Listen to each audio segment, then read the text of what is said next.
pasti sangat tahu 10 perintah Allah di Alkitab. Kita umumnya menganggap perintah-perintah itu sebagai nasihat yang baik, seperti jangan membunuh, jangan mencuri, hormatilah ayah dan ibumu, dan seterusnya. Dan itu hanya 10 perintah pertama saja. Padahal sebenarnya ada total 613 perintah.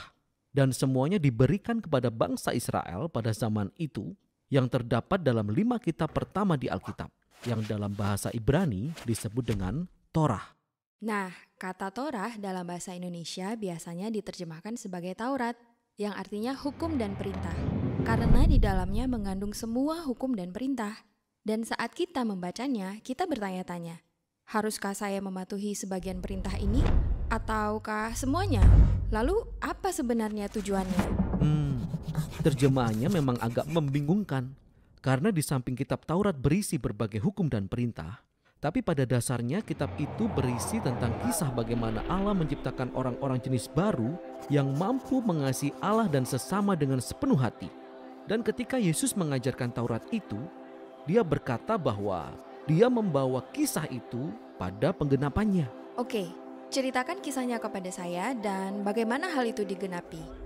Jadi kisahnya diawali dengan Allah menciptakan manusia yang ternyata suka memberontak, dan Allah memilih Abraham untuk menjadi berkat bagi semua bangsa melalui keluarganya, yang berakhir di perbudakan di Mesir sehingga Allah menyelamatkan mereka. Kemudian di Gunung Sinai, Allah membuat perjanjian dengan bangsa Israel seperti sebuah kesepakatan.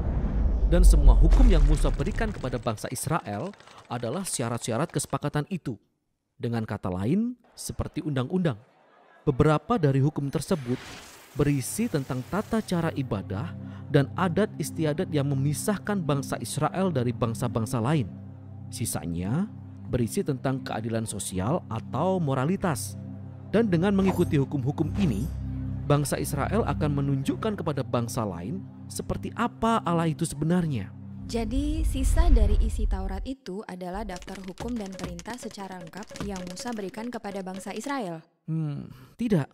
Sisa dari isi Taurat hanyalah kelanjutan kisah saja. Dan 613 perintah tadi hanyalah beberapa pilihan dari undang-undang yang asli, yang bahkan ini pun telah dipecah-pecah dan ditaruh di titik-titik strategis dalam kisah itu. Nah, perhatikan ini.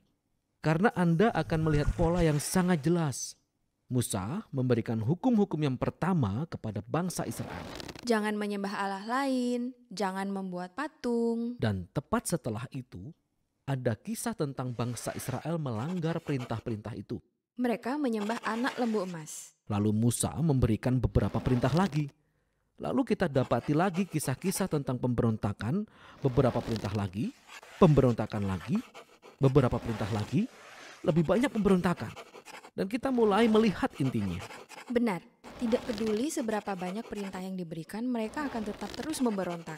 Karena itu, di kesimpulan kisah Taurat, Musa memberikan pidato terakhir kepada bangsa Israel ketika mereka bersiap untuk masuk ke tempat tinggal mereka yang baru, dan ia berpesan, "Aku tahu bahwa kalian tidak akan mengikuti seluruh perintah Allah. Kalian telah membuktikannya kepadaku dan kalian tidak mampu melakukannya."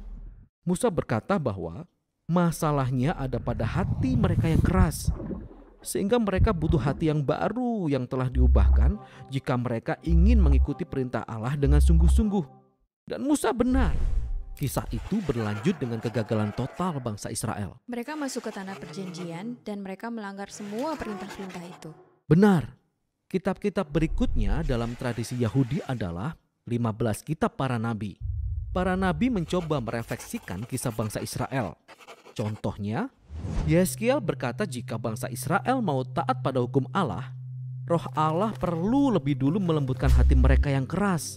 Yeremia pun berkata, itulah saat di mana ketaatan akan perintah Allah tidak akan terasa seperti kewajiban, tetapi tertulis dalam-dalam di hati mereka.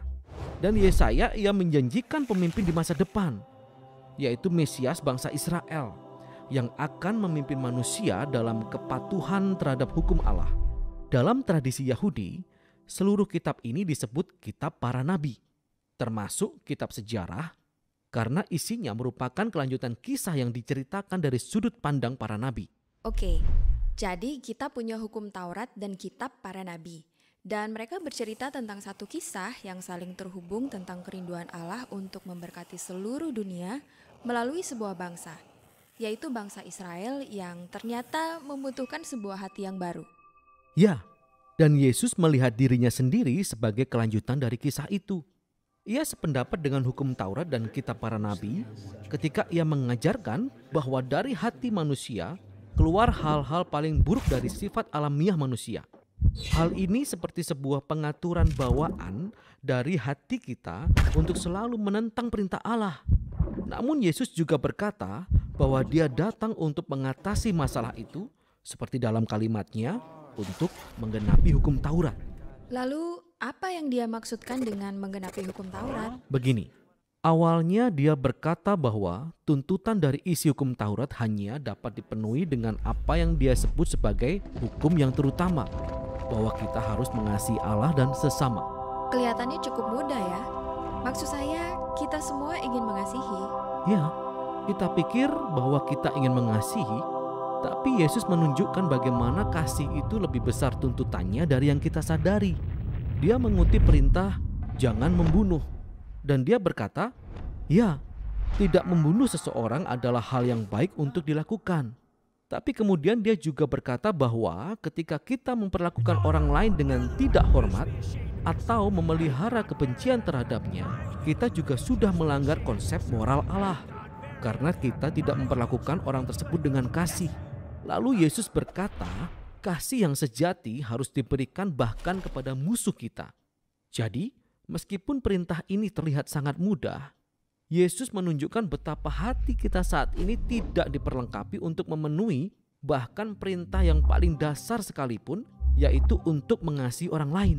Wah, sungguh menyedihkan sekali kondisi manusia. Tapi ketika bangsa Israel gagal, Yesus membawa kisah ini pada penggenapannya. Sebagai Mesias Israel, Dia sungguh mengasihi Allah dan manusia dan menunjukkan kepada semua bangsa seperti apa Allah itu sebenarnya. Dia melakukannya melalui tindakannya yang penuh dengan belas kasih dan kemurahan. Dan puncaknya ketika Dia mati bagi musuh-musuhnya. Setelah kebangkitannya, Dia berpesan kepada para pengikutnya bahwa Dia akan mengirimkan Roh Kudus untuk mengubah hati mereka, sehingga mereka dapat meneladaninya dan memenuhi tujuan hukum Allah, yaitu untuk mengasihi Allah dan sesamanya. Sehingga ini akhirnya menggenapi kisah kitab Taurat dan kitab para nabi. Atau seperti perkataan Rasul Paulus, sebab barang siapa mengasihi sesamanya manusia, ia sudah memenuhi hukum Taurat. Yesus, Raja yang berbeda, sangat berkuasa namun penuh cinta.